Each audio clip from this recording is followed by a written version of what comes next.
Hello everyone, this is Pragya Pandey from Rouse Academy for Competitive Exams Bhopal, and this is our special series on daily news review. In our previous video I have asked few questions, so let's see their solution first. So the first question was, what is the name given to India's first private space mission? And correct answer for this question is Prarambh. Next question was, November 19 is observed as, so it is observed as World Toilet Day as well as International Men's Day. So correct answer होगा option C, both. So without wasting any time, let's see what is in the news. So this particular section is talking about again COP27. COP27 को हम बहुत दिनों से discuss करते आ रहे हैं, तो चलिए देख लेते हैं ये आर्टिकल किस बारे में बात कर रहा है. देखिए, आप सभी को याद होगा कि COP27 का जो मीटिंग है वो अभी कहाँ पर चल रहा है, इजिप्ट में, शर्म इल शेख में. ठीक है, अब यहाँ पर हुआ क्या है, यहाँ पर एक नए फंड को इस्टेब्लिश किया जा रहा है which is known as LND fund, that means loss and damage fund. देखिए, अब हो क्या रहा है कि ऑलमोस्ट 55 वल्नरेबल कंट्रीज़ है जिन्होंने ये एस्टिमेट किया है कि क्लाइमेट चेंजेस को लेकर जब यहाँ पर बात की जाती है, क्लाइमेट प्रोटेक्शन को लेकर यहाँ पर बात की जाती है, तो ये जो 55 वल्नरेबल कंट्रीज़ हैं ये सबसे ज़्यादा लॉसेस बियर कर रही हैं. सवाल आता है कैसे. देखिए, एक दो तरीके की कंट्रीज़ की हम बात करते हैं, एक तो हो जाती हैं डेवलपिंग और एक हो जाती हैं डेवलप्ड नेशन. जब हम डेवलपिंग कंट्रीज़ के बारे में यहाँ पर बात करते हैं तो जैसे इंडिया हो गया, साउथ अफ्रीका हो गया, ये सारी कंट्रीज़ हैं जो डेवलपिंग कंट्रीज़ हैं, राइट. अभी हम डेवलप्ड हुए नहीं हैं. दूसरी तरफ हमारे पास कौन से आ जाते हैं, डेवलप्ड नेशन. अब डेवलप्ड नेशन क्या करते हैं, लगातार एम्फसाइज करते हैं कि जो कार्बन एमिशन है, CO2 का एमिशन है, इस सब को हमें ख़त्म करना है. बट काउंटर अटैक में जो डेवलपिंग नेशंस होते हैं उनका बोलना ये होता है कि भाई आपने तो इतिहास में इतना दोहन किया है रिसोर्सेज का, आप ऑलरेडी डेवलप्ड हो, आपके पास बड़ी बड़ी इंडस्ट्रीज़ हैं, आपकी ग्रोथ बहुत अच्छी है. ठीक है, तो अगर आपको अपनी ग्रोथ अच्छी करनी है तो कहीं ना कहीं कार्बन एमिशन तो होगा ही. तो आप हमारे ऊपर ये फोर्स मत डालिए कि हम क्या ना करें, कार्बन एमिशन नहीं करें. ठीक है, क्योंकि अगर हम ऐसा करेंगे तो हमारी ग्रोथ हैम्पर हो जाएगी. ऑलराइट, सो ये जो पूरा मुद्दा था यहाँ पर निकल कर ये आया, तो क्लाइमेट को फाइनेंस करने के लिए आखिर किया क्या जाना चाहिए. तो यहाँ पर बोला जा रहा है जो क्लाइमेट फाइनेंस होता है, ठीक है, क्लाइमेट फाइनेंस को किस तरीके का रखना है हमें कि वो मिटिगेशन के लिए भी हो और एडेप्टेशन के लिए भी हो.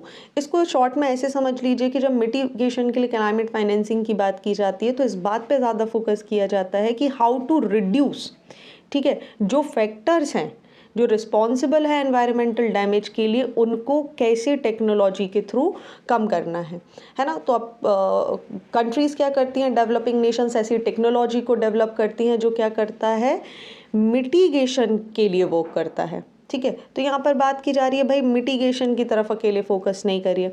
दूसरी तरफ आ जाता है अडेप्टेशन. अडेप्टेशन का मतलब यहाँ पर ये हो जाता है लोगों में अडेप्टेशन हैबिट डेवलप करवाना.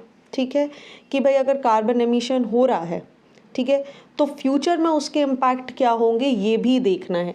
तो यहाँ पर बात की जा रही है that this funding, loss and damage funding जो होगी, ये अकेला सिर्फ मिटिगेशन या अडेप्टेशन पे वर्क नहीं करेगा, बट ये किस पर काम करेगा, क्लाइमेट चेंजेस. कुछ ऐसी चीज़ें होती हैं जो क्लाइमेट चेंजेस की होंगी ही, जो डैमेज फिक्स हैं कि ये होंगे ही, उनके लिए ये यहाँ पर बेसिकली काम करेगा.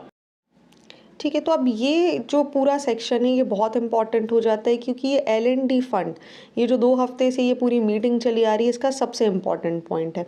अब क्या हो रहा है कि यहाँ पर एक डेडिकेटेड फंड होगा, एक कॉम्प्रिहेंसिव फंड होगा जो मोस्ट वल्नरेबल डेवलपिंग कंट्रीज़ हैं, जो ऑलरेडी क्लाइमेट चेंजेस और नेचुरल डिज़ास्टर की वजह से ऐसे इश्यूज़ को फेस कर रही हैं, उनके लिए इस फंड को इस्टेब्लिश किया जा रहा है. ऑलराइट, तो अगर हम बात करें तो LND funds refers to impact of climate changes that can not be avoided either by mitigation, मतलब या तो ग्रीन हाउस गैसेस को कट करके भी जिन्हें अवॉइड नहीं किया जा सकता, और by adaptation like modifying practices. ठीक है, तो ऐसी चीज़ों के लिए जिनको ना मिटिगेशन के थ्रू कट किया जा सकता ना ही अडेप्टेशन के थ्रू कट किया जा सकता है, उनके लिए LND फंड्स को यहाँ पर इस्टेब्लिश किया गया है. ये आप याद रखेंगे, बहुत इंपॉर्टेंट है. ठीक है, तो जैसा आप यहाँ आर्टिकल में देख पा रहे हैं, यहाँ पे बहुत क्लियरली स्टेटेड है कि the phrase refers to cost already being incurred from climate fuelled weather extremes और impact like rising sea level. तो ये इसका एक बहुत अच्छा एग्जाम्पल होगा। अब LND क्या सिर्फ अकेले इस प्रोस्पेक्ट को देखेगा? नहीं, it will also include economic damages to property but also loss of livelihood and the destruction of biodiversity and sites have cultural importance. ठीक है, तो ये एक बहुत ब्रॉड कॉन्सेप्ट हो जाएगा LND का, which stands for loss and damage fund. चलिए, तो moving on to the next article.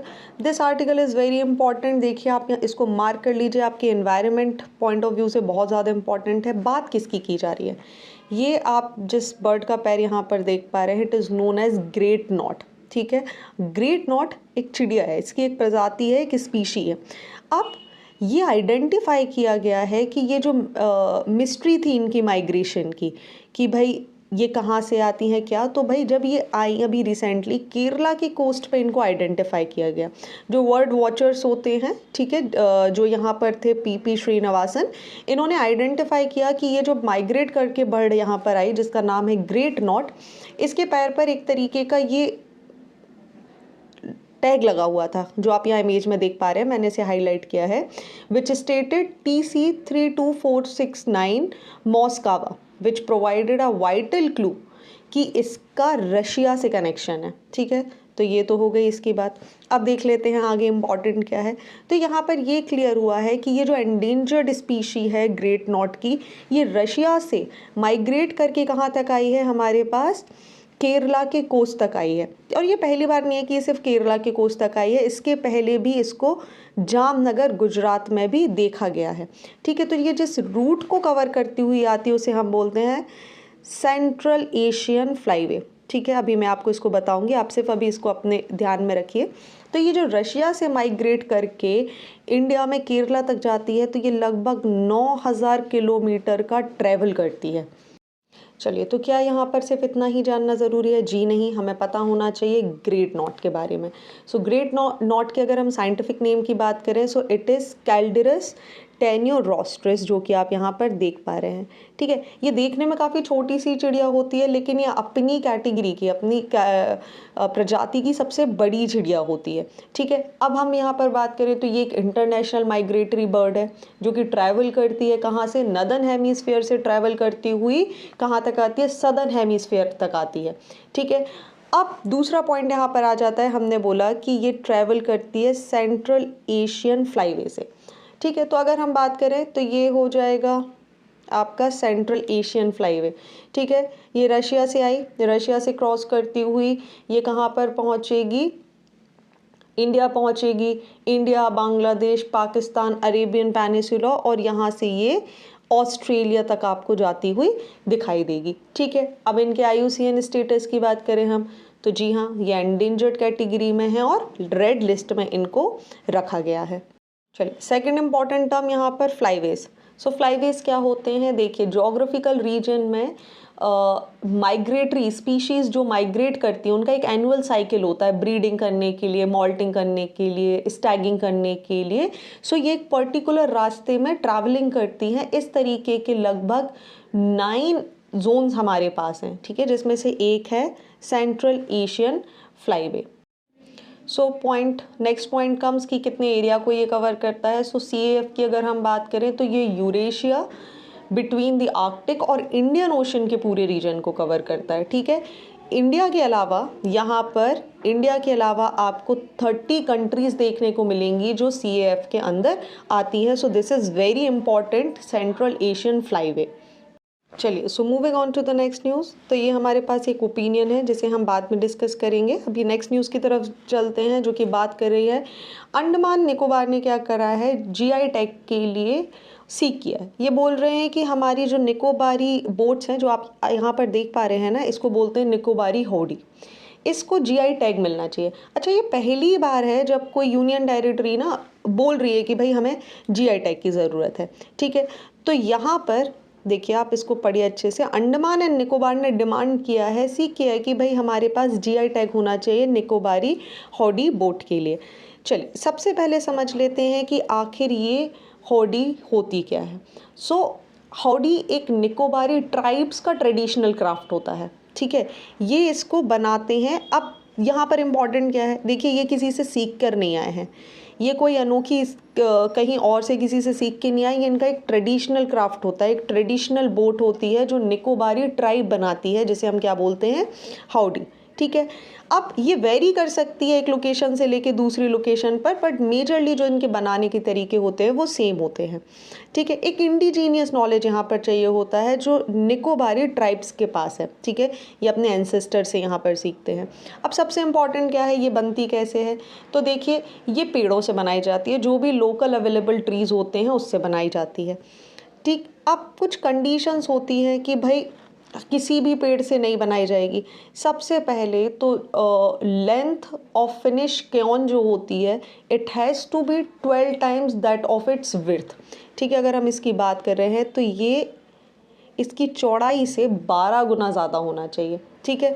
दूसरी बात यहाँ पर क्या होती है, दूसरी बात ये बोलते हैं कि हम ऐसे पेड़ों को लेते हैं जो लगभग 60 से 80 साल पुराने हो चुके हैं, जो कि स्ट्रेट हों, क्लीन हो, बिल्कुल स्ट्रेट ट्रंक जैसे हों और थोड़े से इंक्लाइन हो एट वन साइड, ऑलराइट, ठीक। अब लोगों का यहाँ पर ये बोलना है डिमांड के साथ साथ कि हम जिन होडीज़ हैं इनका जो यूज़ करते हैं वो लोगों को यहाँ से वहाँ ले जाने के लिए करते हैं। साथ ही लोगों को यहाँ से वहाँ ले जाने के अलावा कोकोनट्स को हमें अगर ट्रांसपोर्ट करना है, फिशिंग करनी है और बहुत से पर्पसेस में हम इनका यूज़ करते हैं। तो एक ट्राइबल ग्रुप है यहाँ पर जो रहता है जिसको हम बोलते हैं तुहित। ये एक ट्राइबल ग्रुप है जो कि फैमिलियर है इस तरीके की होडीज़ को बनाने के लिए, ठीक। तो ये इसको एसेट मानते हैं, होडी इनके लिए एक एसेट है, एक संपत्ति के जैसे काम होती है। इसी तरीके से होडी रेस का भी आयोजन यहाँ पर किया जाता है। तो आपके लिए अगेन ये एक इम्पॉर्टेंट फैक्ट बन सकता है कि होडी रेस कहाँ पर की जाती है, किससे संबंधित है, ठीक है। तो एक वाटर स्पोर्ट्स की तरीके से इसे देखा जाता है जो कि निकोबार या अंडमान निकोबार आइलैंड्स या इनके गाँवों में देखने को मिलती है। चलिए सो आगे बढ़ते हैं।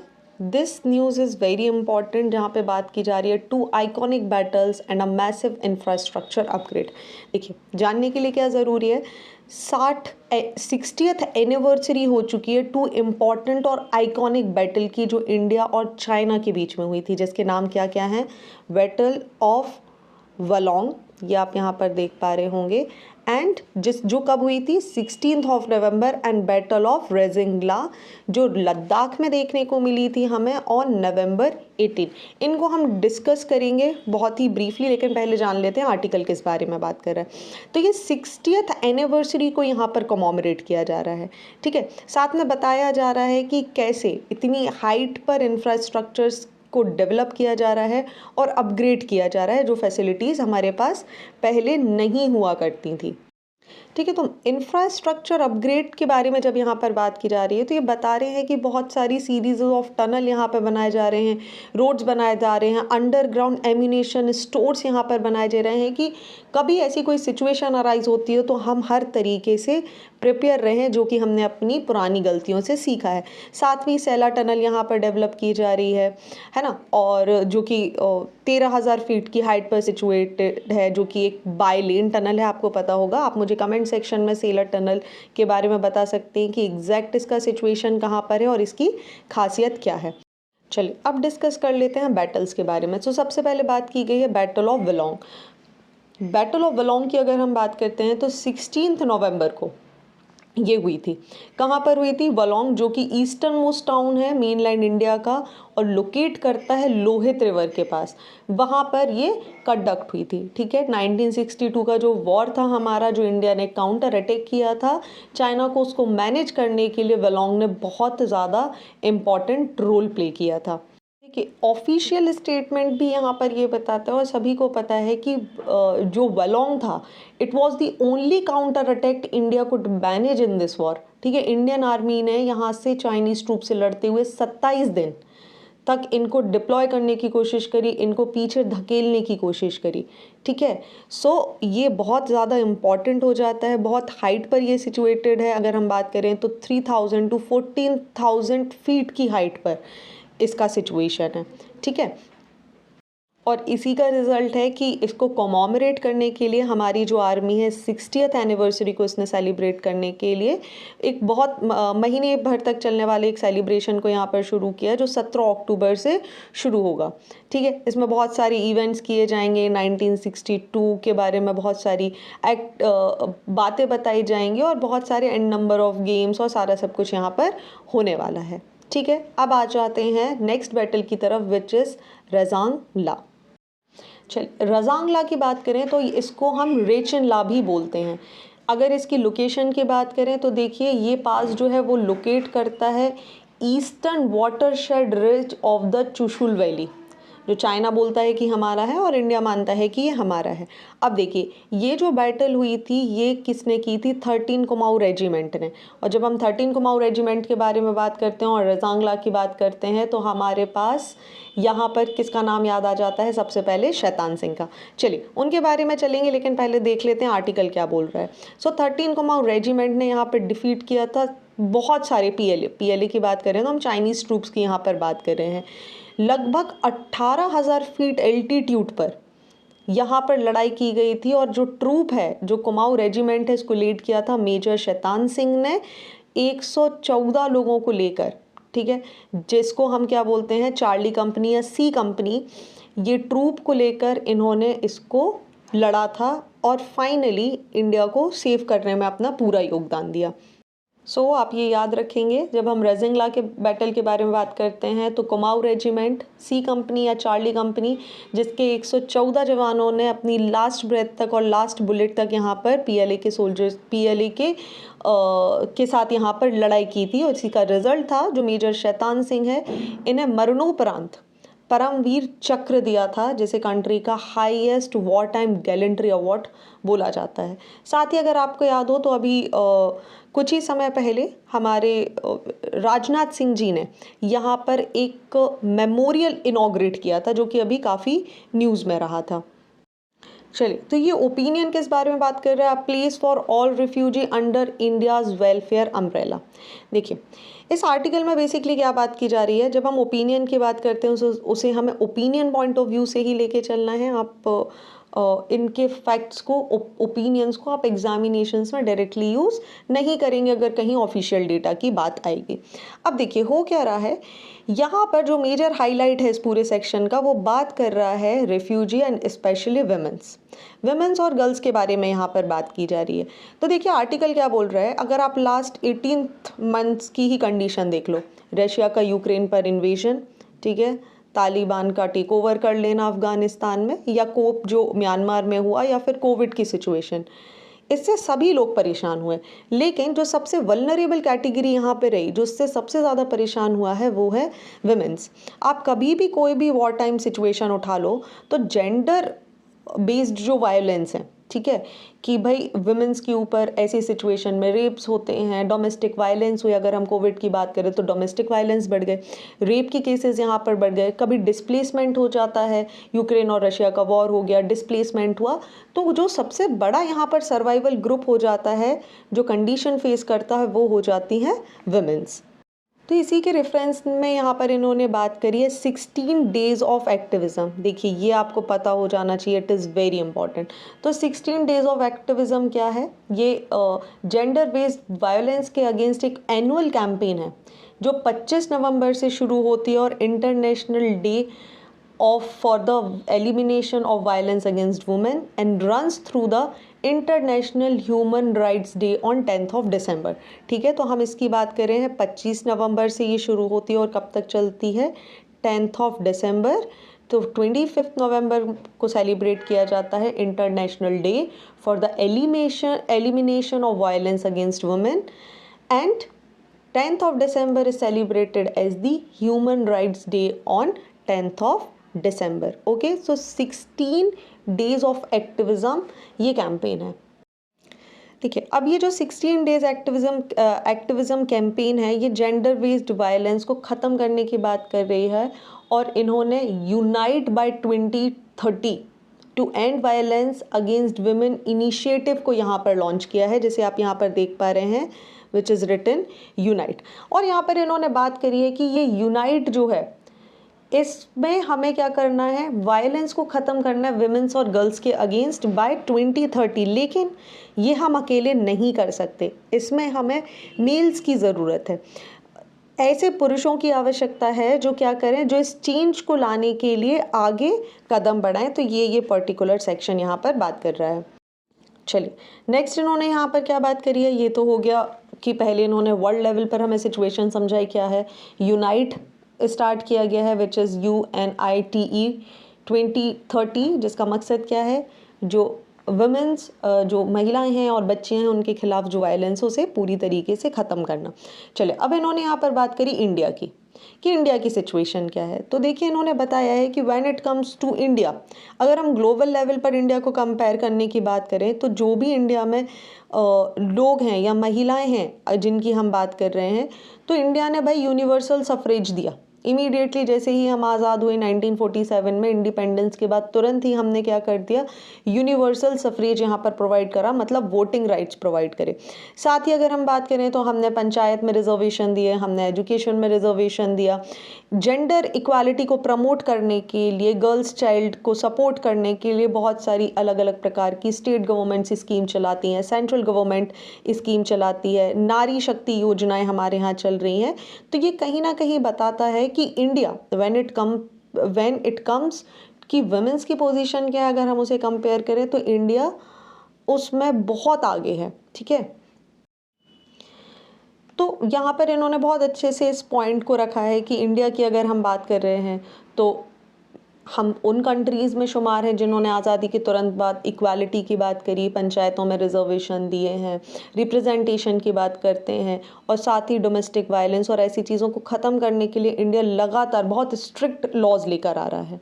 ठीक, अब तीसरी किस बारे में बात करें, अब ये बात कर रहे हैं रेफ्यूजी के बारे में। ठीक है, तो हम थर्ड सेक्शन की तरफ आ जाते हैं। तो क्या बता रहे हैं, जितने भी रेफ्यूजी हैं अगर हम उसमें से काउंट करें तो there are over 2,12,000 refugee in India. ठीक है, जिनको गवर्नमेंट यहाँ पर हमारे यहाँ सपोर्ट कर रही है। अब इनमें से भी अगर हम बात करें तो ज़्यादा प्रपोर्शनेट कौन है, महिलाएं या बच्चियाँ, जो गवर्नमेंट ने जिन्हें रजिस्टर्ड किया हुआ है, तो इनको सारी सुविधाएं गवर्नमेंट की साइड से जो हैं वो इनको प्रोवाइड की जाती हैं। तो ये यहाँ पर बोल रहे हैं वो सारे रिफ्यूजी जो कि डायरेक्टली गवर्नमेंट ने जिन्हें रजिस्टर्ड किया है, जैसे श्रीलंका से जो आए हैं, दे ऑल आर एंटाइटल्ड कि उन्हें आधार कार्ड मिले, पैन कार्ड मिले, और जितनी भी इकोनॉमिक या फाइनेंशियल इंक्लूजन की जितनी भी सर्विसेज हैं, नेशनल वेलफेयर की स्कीम्स हो गई, इनके अपलिफ्टमेंट की स्कीम हो गई, वो सारी इंडियन गवर्नमेंट यहाँ पर इन्हें प्रोवाइड कर रही है। ठीक है, लेकिन यहाँ पर प्रॉब्लम सिर्फ किसके साथ आ जाती है, जो UNHCR के अंडर रजिस्टर्ड रिफ्यूजी हैं, जैसे जो अफगानिस्तान से आए हैं, म्यांमार से आए हैं या अदर कंट्रीज से, उनके पास अभी इस तरीके की प्रोटेक्शन नहीं है, मतलब लिमिटेड प्रोटेक्शन है, लिमिटेड सर्विसेज उनको यहाँ पर मिल पा रही हैं। अब इससे प्रॉब्लम क्या होती है, भाई इंडियन गवर्नमेंट ने जिन्हें रजिस्टर्ड किया उनके पास पैन कार्ड है, आधार कार्ड है, पैन कार्ड है, आधार कार्ड है, ये घर ले सकते हैं, ठीक है, ये जॉब कर सकते हैं, इकोनॉमिक और फाइनेंशियल कंडीशन इनकी अच्छी हो जाती है। लेकिन ऑपोजिटली जो UNHCR में रजिस्टर्ड है वो अपना बैंक अकाउंट तक नहीं खोल सकते, और इसी का रीज़न है कि गवर्नमेंट की जितनी भी स्कीम्स हैं उससे ये वंचित रह जाते हैं। ठीक है, तो ये पूरा कॉन्टेक्स्ट था इस का। तो इन्होंने बहुत अच्छे से अपनी बात रखने की कोशिश करी है कि कैसे जब भी रेफ्यूजी की यहाँ पर बात की जा रही है, किसी भी तरीके की सिचुएशन की बात की जाए, डिज़ास्टर मैन मेड है या नेचुरल है, ठीक है, कहीं बाढ़ आ जाए, फेमाइन आ जाए, तब भी जो महिलाएं हैं और बच्चियां हैं वो सबसे ज़्यादा इश्यूज़ यहाँ पर फेस करती हैं, चाहे चाइल्ड मैरिजेस हो, ट्रैफिकिंग हो, सेक्सुअल एक्सप्लॉयटेशन हो, अब्यूज़ हो, डोमेस्टिक वायलेंस हो, everyone everywhere this thing is increasing. तो ये इन्होंने बात करी है। पहले इन्होंने बताया है कि सिचुएशन क्या है, दूसरा यूनाइटेड नेशन का सपोर्ट प्रोग्राम है which is known as 16 days of activism, उसके बारे में डिस्कस किया गया है। थर्ड इन्होंने बताया कि इंडिया की कंडीशन क्या है, ठीक है, इंडिया कितना आगे है इस मामले में when it comes to refugee protection and when it comes to women's and child girls child protection. Third इन्होंने बताया कि रेफ्यूजी का स्टेटस हमारे यहाँ क्या है और क्या बेनिफिट हैं जो इन्हें दिए जा रहे हैं। सो ये था ओपिनियन। चलिए, so it's time for current oriented one liners and first news is Prime Minister Narendra Modi inaugurated the Donia Palo Airport, which is the first greenfield airport in northeast in Itanagar in Arunachal Pradesh. He's also dedicated the 600 megawatt Kameng hydropower project of the state to the nation. Next, India's first Astro Park cum Science City to be developed at Haldwani. Next, 20th November is observed as World Children's Day. The theme for International Children's Day is Inclusion for Every Child. First Global Media Congress to be held at Abu Dhabi. Next news is Russia and Belarus have been suspended by the International Paralympic Committee. Next, Arun Goyal takes up the position as the Election Commissioner. He will be in line to be next Chief Election Commissioner after Rajiv Kumar demits office in February 2025. Next, Tibetan spiritual leader Dalai Lama, whose age 87, given Gandhi Mandela Award of Gandhi Mandela Foundation in Dharmshala, Himachal Pradesh. Next, USA tops Network Readiness Index 2022 of US based Petronas Institute, India ranked at 61st spot. Next, NGO Pratham won Indira Gandhi Prize for Peace, Disarmament and Development 2021 for its contribution in the field of education. So, it's a quiz time and first question is, first Global Media Congress to be held at which place? Next question is, November 20 is observed as. Options आपकी screen पर हैं, आप सभी को पता है. Correct answer आपको हमें कमेंट सेक्शन में बताना है and stay tuned with us to know the correct answer. So आज के लिए बस इतना ही. Join our batches for UPSC, MPPSC, civil services examination. We have entirely dedicated faculty for UPSC and MPPSC. Thank you for watching this video. Do not forget to hit like button, comment your valuable feedback and also press the subscribe button to never miss any updates. Please follow us on Instagram and Facebook. Links are given below in the description box. Thank you and see you tomorrow.